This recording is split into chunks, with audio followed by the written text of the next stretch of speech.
على كل مشاهدينا. النهارده من مدينه اويسنا لقيت مثال جميل جدا جدا. عم عزت وبسم الله ما شاء الله، يعني عمل حاجه جميله قوي قوي قوي. تعالوا اقول لكم هو عمل ايه. عم عزت لقى فلوس وما استريحش غير لما رجعها لصاحبها.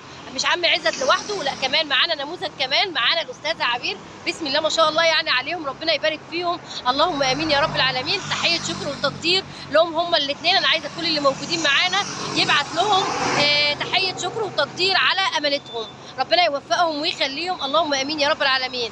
استحرموا ان هم يخلوا الفلوس معاهم ودوروا على النت، وكمان قعدوا يدوروا على الناس في المحلات لحد ما لقوا صاحبها.